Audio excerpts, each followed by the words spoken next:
Hi, Melissa. Thank you so much for being on the podcast today. I am super duper excited about talking about fluoride, which you are super passionate about, and introducing people to your cause. So I'm just so thankful that you're here today. Great. Thank you so much for having me on. I'm really excited too. Let me read your bio for people who have never met you. I'm going to just kind of tell them just a brief little bit about you.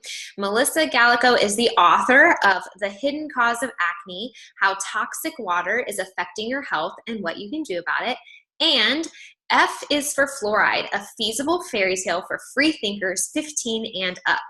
She is a former military intelligence officer, Fulbright scholar, and intelligence specialist at the Federal Bureau of Investigation, and has instructed classes for FBI analysts at Quantico. She graduated with honors from Georgetown University and holds a master's degree from the University of St. Andrews in Scotland. So basically what I'm trying to say is, Melissa, you're a badass. I read that. Well, I read that and I was like, oh my goodness, really? She's in the FBI, you guys. Like, I don't even know what to do with myself right now. This is one smart cookie right here. Usually usually fluoride would not be on my radar. So it's not something I ever saw myself specializing in. And, I'm sure we'll get into that story, but it's definitely been an interesting topic for sure. Yeah, so we actually met at Mindshare. Again, you guys, if you haven't listened to the past few podcasts, pretty much everybody you're going to hear from now until like 2020 is someone that I met from Mindshare. Conference. Yeah, it's amazing. Yeah. But you were brave enough to stand up during the town hall and confront a congressman about his position on fluoride. Do you want to share that really quickly? How'd that go? Sure. So question really first, and then how'd that go? So my question was, I had done a little research beforehand, and I saw that he had signed a resolution in 2015 naming fluoride one of the greatest public health achievements of the 20th century. And so I was not surprised by that because there were a lot of Congress people that signed that resolution, and all the information that they're getting is from these government agencies that have a huge self-interest in promoting fluoridation, and saying that it's completely safe and effective for everyone. So I knew that Dr. Mark Hyman was hosting the town hall. I knew that he knew about the dangers of fluoride because he's spoken about it before, and they're good friends. So I felt pretty comfortable asking him, what would it take to change your position on fluoridation? And I figured that he just never heard the other side of the story because it really is, such a controversial issue, and it's been going on for so long, so many decades. And so I just asked him, what would it take to change your position? I told him my story about being a person who's hypersensitive to fluoride. It gives me a skin reaction. I'll get acne within, a few hours after drinking a glass of fluoridated water. And I told him about a woman. I had just spoke to her the day before, actually, when I was at the airport going to Mindshare. I talked to her on my layover, and her son is autistic. And she discovered about 15 years ago that he's hypersensitive to fluoride as well. And he actually ends up getting headaches, and he's just like, it's painful even if he takes a shower in fluoridated water. So I told the congressman about people like me and like Kyle who are hypersensitive to fluoride, and it's really hard to get away from it when they add it to the water supply. So he was really open to it, and he said, this is how we change things, by sharing these personal stories. And he told me to get with his staff, and they instructed me on, how to put together a review of the literature that I could hand off to him, and they would assign a staffer to look into it. So I'm really excited about working with him on that. That's pretty awesome. I mean, it takes guts to kind of go against the grain a little bit and to try to make change. And obviously it's helpful when you have your own personal motivation behind it, where it's affected you so dramatically. But I mean, still, there's a lot of people out there that might figure it out for themselves and then not try to change it for the rest of the world. So I think it's just really, really cool what you're doing. Awesome. Well, I'm glad you're on board. So Melissa is kind enough to let me read F is for Fluoride, because I read this yesterday and I thought, oh man, I got to share this. It's amazing. It's just, you're so creative. And the first... I can't wait to hear your diva interpretation of this, because I know you're a performer and you're going to do this well. Oh, I know it. The alliteration in the first paragraph just totally won me over. So, and then you know what else won me over? This is like a 275, or I'm sorry, your other book is like 275 pages. This one is like 40 pages, and I think about half of it is citations. And so, I mean, the research is there, the documentation is there. So as I'm reading this, just sort of know that there's a lot of numbers next to words that you can't see that are referring to actual studies and documentation of everything that is laid out so beautifully in this book. So if you don't mind, I'm going to go ahead and read that for them. All right. Here we go. Are you ready? All right. F is for fluoride, fantastic, fun, fine, fairy, fish, and finally. How fitting this fun fairy tale is finally told by a fantastic fish like me. My name is Dr. Felicia LaFish, and I just happen to be a fine dentist. Therefore, fluoride is my specialty. My friends and I pump fluoride through your water pipes all the livelong day. We mix it in your toothpaste to keep cavities at bay. We can even make it taste like bubble gum, at least that's what we say, and we've been doing it for decades, as if it's always been this way. The fruit of our effort is clear, so says the CDC. Children with fluoride in their water have, on average, 2 less cavities. It's one of the greatest public health triumphs of the past century. If we do say so ourselves, that seems like quite a feat indeed. But I noticed something recently that has me scratching my head. The rate of cavities dropped equally where fluoridation has not spread. And something else caught my attention. Just last month, I read a team of Harvard professors cautioned fluoride is a neurotoxin like lead. Now, I thought anti-fluoride folk were loonies on the street, but scientists say long-term studies of fluoridation are incomplete.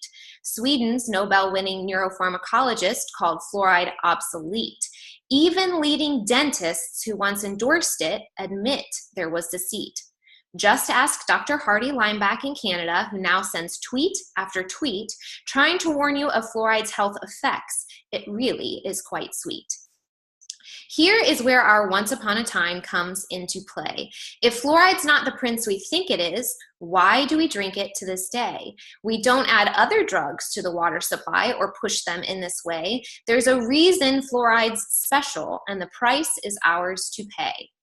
Once upon a time, in a world weary from war, fluoride flooded into the atmosphere from factories galore. It was a leading air pollutant, leaving lawsuits in its wake. Till corporate lawyers banded together, they knew what was at stake. They founded institutes and research labs and helped direct their work. Sure, the science all supported fluoride, but that was just a perk. Dentists who endorsed it moved up and up and up, while dissenters who dissented were kicked out of the club. When a National Dental Institute was formed, they knew just the man to direct the new federal agency and carry out their plan. Thanks to his infatuation with water fluoridation, he began the first trial 3 years before. 2 years later, the government declared fluoride safe and effective for everyone forevermore. It's no surprise fluoride was approved 10 years before the first trial was through, or that the fluoride added to water comes direct from a factory smokestack to you. The head of the Federal Health Department at the time was fluoride friendly too. He was fresh off the roster as a lawyer for the #1 polluter, cliche, I know, but true. Once fluoridation was approved, that was just the beginning. Next, they hired a marketing magician to keep your pretty head spinning. Sigmund Freud was his uncle, and propaganda was his name. He's the guy who got experts to promote cigarettes, and with fluoride, he did the same. He also leveraged authority figures like dictionaries and the Daily News to foster the fallacy that fluoride is safe and effective and snuff out opposing views. Maybe we fell for these tricks back then, you say, but our modern minds are more savvy. After all, dumping toxic waste in the water to treat children does sound a little psychopathy.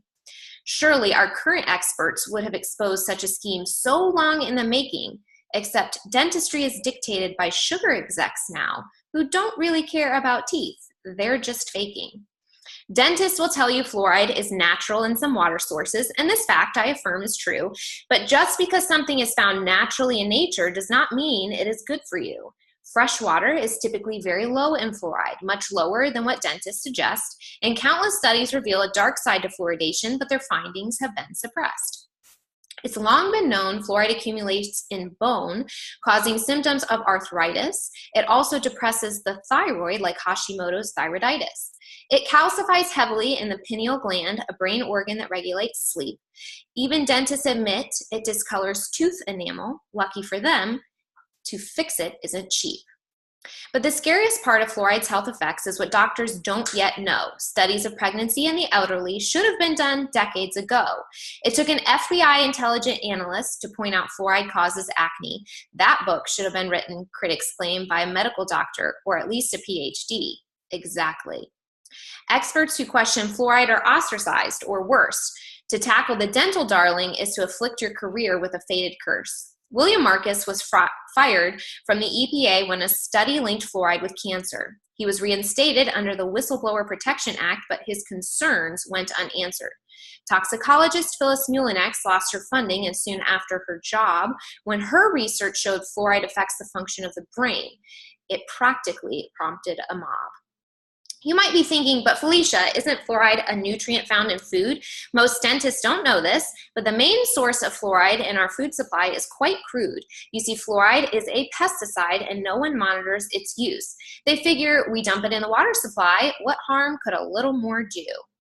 I'm afraid the damage done is more than anybody knows. Poultry products are the worst because, like us, it accumulates in their bones. And please don't get me started on fluoride in wine, grape juice, and raisins. To be on the safe side, here's what I advise. Stick to craisins. We've reached the end of our story, but our fairy tale ending is still up to you. Here are a few simple things you can do to make all our wishes come true.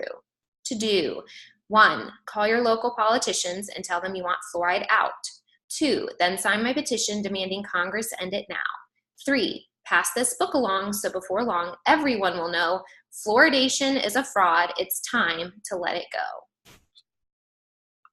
Girl, first of all, the alliteration is amazing. And the rhyming is fantastic. Awesome. But way to present this in a way that is humorous and intelligent and interesting to learn about. And that's, something, if we could all do that, now I want to write a rhyming children's book on gut health. Yeah. It's just amazing. I love it. So yeah, I wanted something, because when people read my first book, it's like you said, over 200 pages. It's very dense, I still tried to make it entertaining, but people would read it and then realize that their acne, like me, is caused by fluoride. And then they're like avoiding fluoride at restaurants and they're like crazy about it. And your family, and this happened to me, your family's like, what is wrong with you? What's the big deal? It's fluoride. It's in toothpaste. And, right. And so they don't want to read the whole book. That they could give. Yeah, they don't care about a book about acne, So I wanted something that these people who read my first book and all of a sudden are avoiding fluoride could give to a friend or a family member. And it's got pictures and it's like you said, 20 pages, like children's book style, like with 4 lines per page, and so they could read it really quickly and be like, oh, that's the big deal. Like, that's why you're avoiding fluoride. Yeah. I mean, it's amazing. And then even in your other book about acne and how fluoride affects that in so many people, you have all these fairy tale references and, Disney stories basically to kind of get your point across. So, I mean, the sense of humor is just, it's wonderful. It helps people connect, I'm sure. It helps them get through something that otherwise would just be reading through a lot of citations and studies. And, nobody wants to do that. So I just think that's really impressive. I've never seen anyone present information that way. That's awesome. That's fantastic. I thought you might like the musical chapter. It's like all Disney. It's just all awesome. It's just all amazing. So let's talk about it. We sort of just establish it. The foundation in that book is so clear. But can you just kind of go into like what's the problem with fluoride? Why is it an issue? I mean, something we typically just think of as, oh, it's in my toothpaste, but actually it's in quite a lot more, and we can get into that. But why should we be concerned about it? Sure. So this is a big question. I always thought fluoride was fine. I drank tap water. I used regular fluoridated toothpaste. I got the dental treatments. And I would never have figured out that it was having such a huge negative impact on my health if I hadn't moved back and forth between fluoridated and non-fluoridated countries so many times. And it just became so glaringly obvious after about like the fourth time I had lived abroad, and I would come back to the States for like a week just to visit, and I would get acne. And then I'd go away and my skin is effortlessly clear, and I'd come back and get acne. And it just didn't make any sense. The dermatologist would tell me, oh, it's hormones, it's not treatable. I'm like, how could it be hormones if it changes like that? Like within a day, one day, my hormones are like changing. Like it just didn't make sense. So I thought, I'm an intelligence analyst, let's put this analytic training to use for myself personally and figure out what's going on. And I had a suspicion it was the water supply, because when I washed my face, I could kind of feel like if it was going to be one of those places, it kind of hurt, like, and it would leave like a sheen on my face. Like I didn't feel like it was cleaning my face. So it became clear very early on, like early 20s, when I was in my early 20s, that something in the water wasn't agreeing with me. And I would wash my face with bottled water, but I never thought about, drink internally, that it might be causing acne. So fast forward, through to my 30s, my mid 30s, I was living in Scotland. That's where I did my Fulbright year, and my skin was great. And I thought, oh, I have it figured out. I'm finally in my 30s. I outgrew acne. And I came back to Florida, and it was just the worst it had ever been. It was so bad. And I was so depressed. And I talk about this in the book, like depression and acne go hand in hand. And a lot of people think it's because you're depressed that your skin looks bad, but it's really, there's more going on there. It's more of like the systemic effect that fluoride It's a toxin, right? I mean, that can affect it can affect your brain. Exactly. Just like it can affect and it depresses your thyroid. It's a depressant. So I felt depressed. So anyway, I thought, is it lead? Is it the lead in water? But I couldn't find any correlation. I thought maybe it's like copper piping. Do I have too much copper? And then I thought, is it fluoride? And I had read studies. There's a lot of studies in the literature that say like topical applications of fluoride will cause perioral dermatitis, like around your mouth, which looks like acne. But I hadn't read anything about internal, like drinking fluoride causing acne. But I thought, that's not a huge leap. Let me test that theory. It's easy to test. Just stop drinking fluoridated water. And right away, my skin got much better. And it didn't go away, but it was much better. And then I started figuring out, like, I'd have a flare up, and I thought, oh, it mustn't be fluoride. It must be something else. But then I would research what I ate, chicken soup that was made with non-fluoridated water, and be like, well, could it still have fluoride? And then I realized chicken bones are a very high source of fluoride, because just with people, just like with us, it accumulates in their bones. So if you're making soup from chicken bones, or like mechanically deboned meats like lunch meat and chicken nuggets and hot dog, those are really, really high in fluoride. So I cut that out of my diet, and then my skin got even better. And so I did this trial and error process for about a year. And once I eliminated all the major offenders, all the sources of pesticide, because fluoride is a very common pesticide, all the different foods that are manufactured with fluoridated water, like cereal. You wouldn't think of that, but if it's made with fluoridated water, the fluoride concentrates in the cereal. So a lot of these boxed breakfast cereals are very high in fluoride. Eliminated all of that, and then my skin was finally clear, just like it was when I lived in Scotland. And when I was writing about it online, this was when I was trying to figure it out. I had like this investigation blog, and people were helping me. They were like, oh, fluoride's in this, and try this and that, And so we figured it out together. And a lot of the people who were reading my blog started noticing the same thing. And I'm like looking at the statistics, like there's not a lot of people coming to my blog. So to hear from this many people, I thought this is a pretty common condition. And then when I wrote the book and started researching the literature on acne, I saw fluoride like all over it, even though they weren't thinking of it. Like when you looked at it through the lens of fluoride, I'm like, oh, this all makes sense. So I really think that fluoride is the root cause of the modern acne epidemic. Maybe not in every individual person, but for a lot of people, probably millions of people have this condition and don't know it, just like I did before I came back from Scotland. So that's one of the reasons to avoid fluoride. There's a lot more, like you said, all the other health effects affecting your thyroid. So it really depends on when you were exposed to fluoride and how it accumulated in your body as to how your body will react to it. But it's just not good. Like you said, it accumulates in your brain. It accumulates, it affects your entire hormonal system. It causes arthritis. A lot of people think they have arthritis, and really they're suffering from fluoride toxicity. And there's a lot of studies on that as well. People will have hips replaced and knees replaced, and then someone says, oh, you drink so much tea, and tea has fluoride. So they cut out the tea, and all their symptoms go away. They could have avoided all of that surgery if someone had only told them. So there's a lot of reasons to avoid it. And that's why I just want to get it out of the water supply. So there's a lot less people who are sensitive to it. Wow.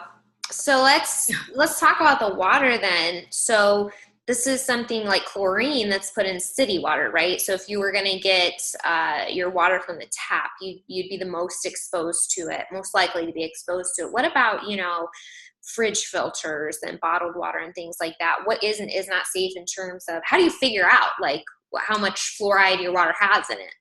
Good question. So it is added to most municipal water supplies, about 70% in the United States. But the best way to know if your water supply contains fluoride is to Google your local water quality report. They're required to provide this for you, and they have to have the level of fluoride in it. They do it every year. They'll do a test. So you can Google like the name of your town and water quality report, and you should find it online. You can also call them, and they'll provide that information for you. And you can ask them, where do you get your fluoride from? Ask them just generally like, when did they start adding it? Things like that. They can tell you more information when you talk to them over the phone. The recommended level right now by dentists is 0.7 parts per million. That's what they recommend your water level should be. Some water has that naturally, and I've broken out from naturally occurring fluoride as well, so I would watch out for that too. Fluoride is a mineral that's found deep in the Earth's crust. So when we started digging really deep aquifers for our water supply, a lot of those are very high in fluoride. So the mean fluoride level of just natural fresh water is 0.05. So for all of our history, that tends to be what we drank, 0.05 parts per million fluoride. It's very, very small amount. What dentists are recommending, or government dentists are recommending, is 14 times that amount. And then you also add in all the pesticides and all the other ways that we're getting fluoride exposure, and you get people who have way too much fluoride in their system. So when you find your local water quality report, you want to see something like under 0.1. because that's more in line with what natural fresh water is. If it's 0.7, or like when I was in Delray, it was over 1 part per million. That's when my skin was the worst. That's really high. And then I would recommend definitely filtering your water with reverse osmosis, which is the most reliable way to filter fluoride out of your drinking water. With bottled water, you can also find water quality reports for those. Just Google Deer Park water quality report, or you can call them and ask for the fluoride level. And same thing applies, look for something under 0.1. Some of them will say not detected because it's just such a small amount of fluoride, but some bottled water does have a significant amount. I found that for me and for other people I've been working with, at 0.2, that's kind of where my skin starts breaking out. And some bottled water like Fuji, what is it? Which one is it? Fiji, They have, it's like 0.2 part per million. So I have to steer clear from that one, because if I drink a lot of it, like sometimes when I travel, I just drink bottled water. And if I drink just, something with 0.2, my skin will start to break out. So besides water and toothpaste, what are the most common exposures? You've mentioned that it goes into chicken bones and they store that. So I'm assuming that what we often promote in terms of bone broth would not be beneficial for somebody that's sensitive to fluoride. But I did have a question about that in terms of, does it matter if you get like a pasture-raised chicken versus a conventional chicken? Yeah, you can definitely find low fluoride chicken. If it has that organic label, that's great, because the fluoride comes from the pesticides that are used on their feed. And the limit for that is super high. It's like, like hundreds of times higher than what they allow in fluoridated water. It's really high, and nobody even monitors it. They could put as much fluoride pesticide as they want on there and nobody would know. And so when the birds eat that feed and then the fluoride accumulates in their bones, it's transferred into the soup when you make soup out of the bones. So if you can get organic bones, that's the best for making broth. And a lot of times, you know, you can, if you use a local farmer, you can ask them about the feed. Because maybe they just don't have the funds to get the certification, but they give them really good quality feed, or maybe they're completely pasture raised and they don't have exposure to any fluoride-based pesticide. So if you know your farmer, you can ask them, that's great. Or you can look for that organic label, which, you know, pretty much is a good sign that those are going to be low in fluoride. So I use the brand from Whole Foods, and I don't have a problem with that. Okay. So can you eat, like, does it make a difference between, like, if you're doing a soup or if you're doing like a chicken breast, or is it the same because it gets into their tissues and meat? And yeah, chicken breast is okay. Like every now and then I'll go out, like I like Indian food and I like different, you know, at a restaurant that I'm not really skilled enough to make at home. And if I get chicken there, as long as it's not cooked on the bone, it's okay. But when they cook it on the bone and you've got kind of like those like gristly bits and it's, you know, there's more fatty, that's where you'll get more fluoride exposure. So I always ask them, is this just white meat? And if it is, then I haven't had any reaction to that. Okay. So what other food sources and exposures are people going to run into? So the big ones, besides the poultry products, so that includes like lunch meat and like chicken nuggets and things like that. But tea. So tea from like traditional tea, like black tea, green tea also contains fluoride, not quite as much as black tea, and white tea. So anything from that tea plant. You can have herbal teas and those are completely fine, but traditional black tea just happens to uptake fluoride directly from the soil. So it doesn't have to do with whether it's organic or not. It's more just a matter of that particular plant likes to grab fluoride from the soil. So if it is grown in soil that has fluoride, which, you know, it's very common that it would be. So that's why I'm concerned when I see like how much kombucha is going on. Like that's going to contain a lot of fluoride. So if you are sensitive to it, maybe cut that out and see if you see an improvement. I had one person that I was writing to recently, and she had really bad acne just because she was drinking so much kombucha and she was making it herself and she thought it was helping because it's fermented, and she didn't realize that it was really high in fluoride. So that's something to look out for. The other big one, like I mentioned in the book, is grape products from California. And it's really just this one area of California where they happen to grow half the world's raisin supplies from this one valley of California. And the reason is it's government regulation from World War II that caused this like surplus of raisins. We used to have a national raisin reserve, if you can believe that. And the government would buy all these excess raisins and they kept the prices artificially inflated. And that's why they just grow way too many raisins there. And of course, nature is like, oh, I see you have too many raisin crops. Let me help that and send, you know, all of these bugs. And they have to use really strong pesticides. So they use fluoride. They're dumping millions of pounds of fluoride in this one area of California. And so watch out for table grapes from that area. California wines, usually it's the cheaper wines that are grown in that region. You know, other regions tend not to use vineyards that are treated with cryolite, which is the name of this fluoride-based pesticide. But since I'm so sensitive, I pretty much avoid California wines altogether because I just don't know how to decide. But if you're really into wine and you love like Napa Valley or Sonoma, you could probably contact the vineyard and just like verify that they don't use fluoride-based pesticides. But so California wines and raisins, definitely. There's a big part in my book where I was wondering, I knew that raisins can be toxic to dogs. And I was wondering if, you know, anybody ever investigated if it was actually fluoride poisoning that was killing them and not raisins.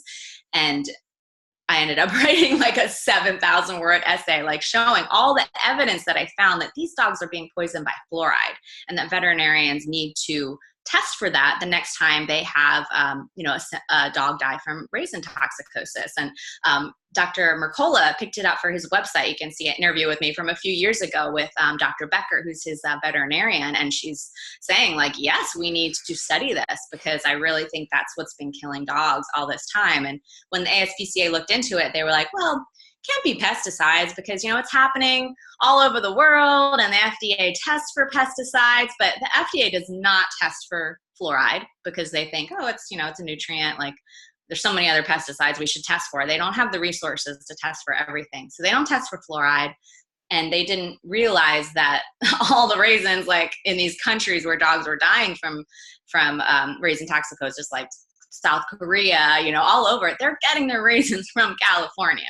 So they really need to look into that. So that's why I said stick to raisins, if you can, because you're basically playing like raisin roulette. If you eat non-organic raisins, you never know when they could be super high in fluoride. And these are 100-pound dogs who are dying. So wow. You really don't want to take a chance with your kids, giving them like a box of raisins or grape juice, things that are made with grape juice can be very high in fluoride. That's actually a really good segue into my next question because you're talking about kids and you mentioned a 3-year-old boy named William in your book. Can you talk about that story a little bit? It's devastating. It's so sad. It's a very sad story. It doesn't happen very often, but that part of the book I was talking about the fluoride treatments at the dentist. And if you look at the reviews, like Cochrane does a lot of reviews on like public health policy, and they've shown that there aren't a lot of safety, aren't really any quality safety studies of these varnishes that they put that are just like pure fluoride basically, and they're painting them on children's teeth. And when you Google like, our kids reacting to this, there's tons of stories online of mothers who are bringing their children home and they're vomiting in the car and they're really sick from these fluoride varnishes because it gets directly into your bloodstream. Your gums are very absorptive. So it's really dangerous. It's not studied. I would definitely skip that. The story that you're referring to is a little boy who went to the dentist, had his fluoride treatment. The hygienist handed him a cup of water and he drank it. And he didn't know he was supposed to rinse and spit. And he immediately was kind of like not acting right. And he was getting really sleepy. He didn't feel well. And his mom asked the dentist and said, this is not normal. Like, what's wrong with him? And the dentist like, oh, he just had, normal treatments. He'll be fine. And she took him to the emergency room because she didn't believe him. And they took maybe 2 hours, I think, to actually treat him. And he fell asleep and he actually had fallen into a coma and he passed away. And this is not common. This was back in the 70s that this story happened. But it's just an illustration of the dangers of fluoride. And when we put these on our children's teeth to prevent cavities, you're trying to do the right thing. But really, dentists have missed the boat with cavities. It's all about nutrition, which is why we need practitioners like you that can help people treat these issues at the root cause, which is nutrition. Children need to not be consuming so much sugar and instead have all those vitamins, fat-soluble vitamins and all kinds of, bacteria in your gut to help you digest those vitamins. That's really what's going to prevent cavities, not getting these very risky treatments at the dentist. Yeah, 100%. I actually stopped getting cavities. And so one time I asked my dentist, I was like, hey, what was last year? Can you tell me when the last date was that I had a cavity? She told me. I was like, oh, that's kind of interesting because that's the year that we changed our diets. Haven't had a cavity since. Amazing. There's no better correlation than that right there. Exactly. You just need to stop eating the foods that rot your teeth. Yeah, I'm amazed that Katie from Wellness Mama, 6 kids. They don't use any fluoride. They're just really good at eating good foods, and they've never had a cavity, not a single one of her kids. So that's really just amazing to me. It is. It's like not that hard, and it's way cheaper. If you want to complain about the price of produce is like the cheapest stuff you can buy as opposed to going to the dentist and getting that multiple hundreds of dollars there. Yeah. I'd rather eat organic peaches than get a root canal any day. Yes. One is definitely more pleasant than the other.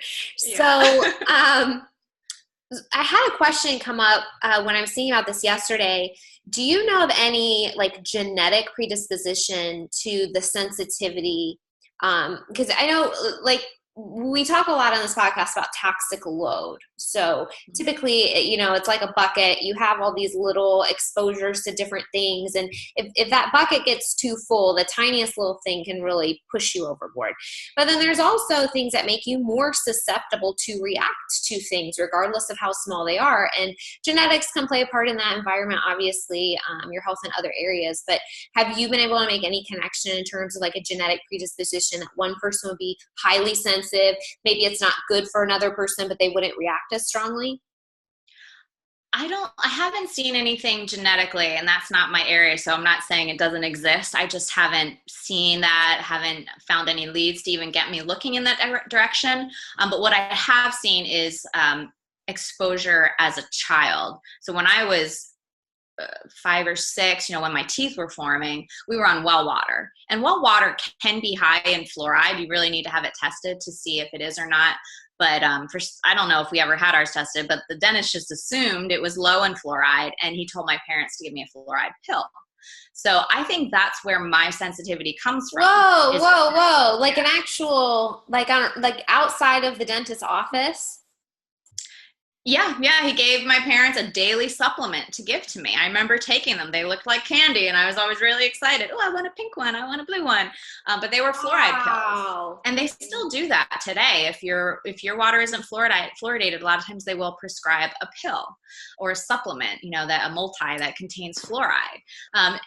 So it accumulates in your teeth and your bones, and a lot. Like I developed dental fluorosis, which is just, it's really subtle. People don't notice it when they see me, but it's like white spots on my teeth, like bright white spots, or maybe like an opaqueness around the edges. If it's really severe, it'll be brown, and your teeth can really get discolored, and it causes a lot of just like damage to your self-confidence. But mine was pretty subtle, but it still was an indicator that I was being exposed to toxic amounts of fluoride, you know, that my body couldn't handle. At that same time, I developed chronic nosebleeds, and they never put it together that I was experiencing, toxic reaction. And that dental fluorosis is really common. Like back in the 80s, when I was a kid, it was measured at I think it was like 20% of the population. By 2004, that had over doubled. It's over 40% of adolescents have dental fluorosis now, which means we are getting a lot of excess fluoride in our diets. And that's because I've never heard from a dentist who is pro fluoride and knows about all the fluoride in the diet. Like they really don't know. Most of them think maybe they know it's in tea, and they might know one or two other sources, but they don't know about like all of this, like all the pesticides that are being used and all the various ways that we're being exposed now. So it's just the cumulative effect of all of this exposure is really dangerous. So would you recommend that people go to like a biological dentist? Because I think they're fluoride free. They're the dentists that are going to like remove your mercury fillings. They're all aware of that. Definitely. There are so many dentists who understand the dangers of fluoride. I would love for them to do a survey and see how many of them are like totally gung-ho, because to listen to like the government organizations, you'd think every single dentist in the country loves fluoride. But the last 4 that I've been to have been very anti-fluoride. And I usually find them through through a holistic dentist association or the biological dentist website where you can find a local dentist who doesn't use fluoride. And they know all about the dangers. And they also usually know a lot about nutrition too, and they'll help guide you in that direction. So let's talk about things you can do. So in your story about William, you had mentioned that there was actually something you can do to counteract. Like if you are accidentally exposed, if you swallow your toothpaste, if you do something, you shouldn't be using that toothpaste, but if you are still and or didn't know about it and swallowed it, you can actually counteract it. Did you say with salt water? That's what one of the experts tested. There was a trial, like a big trial after William died. And one of the experts said, if the dentist had just said to drink a glass of salt water, it would have counteracted the fluoride in his system. So I don't know if that, has been studied extensively. I don't know if that's true. But there's definitely protocols for acute fluoride toxicity. You could call your local poison control center and they would know exactly what to do. So, so for an acute reaction like that, you need to get help immediately. Most of what we're exposed to is more like a chronic long-term thing where it's a lot more complicated to get the fluoride out of your system, but also not quite as risky as like an acute situation. Yeah. So you talked about, lymphatic drainage and lymphatic massage and things like that. Do you do like skin brushing or anything to sort of stimulate that manually? Yeah, when I was first trying to figure out, what was going on with my body, I was trying to do a lot of those detoxing things like skin brushing, and I went for the lymphatic massage. And that's like I mentioned the story in the book. The woman I went to was really good. She was a trained clinical social worker. She had a lot of like psychotherapy training, and she was like helping me really get to the root of the issue. And that's how one of the things that helped me figure out what was going on systemically is I was like looking at my childhood fears, and I was like, I'm afraid of the dentist. And then it kind of got me thinking like about fluoride.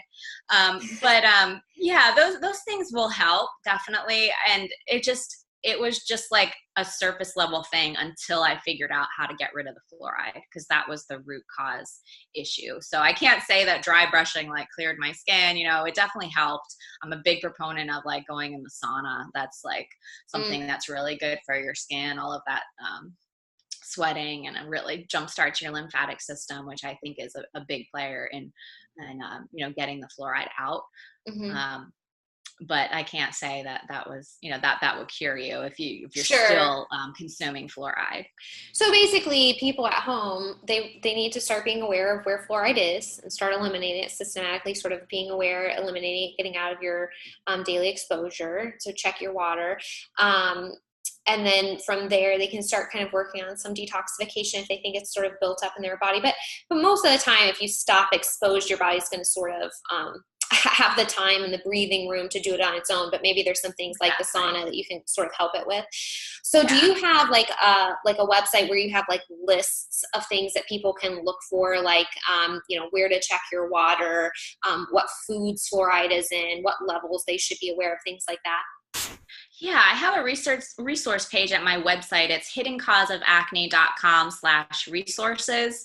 And it has, a bunch of things on there, like how to find your local water quality report. And it has information about like finding local farmers that, have fluoride-free food and things like that. The book also has cheat sheets. So I have cheat sheets for the chapter on sources of fluoride exposure, and cheat sheets on, how to heal a breakout overnight. So when you're still like trying to figure out how to limit your fluoride and you want clear skin, like these were the things that worked the best for me. Mm-hmm. So yeah, I do have those kind of quick resources for people. So, anytime we focus on eliminating some things, people always have questions about, well, what can you eat? And compared to a lot of things, this isn't a huge long list compared to a lot of other elimination diets. But do you find that when people switch over to a more organic, pasture-raised, grass-fed cows, that sort of thing, they sort of naturally eliminate it without even thinking about it?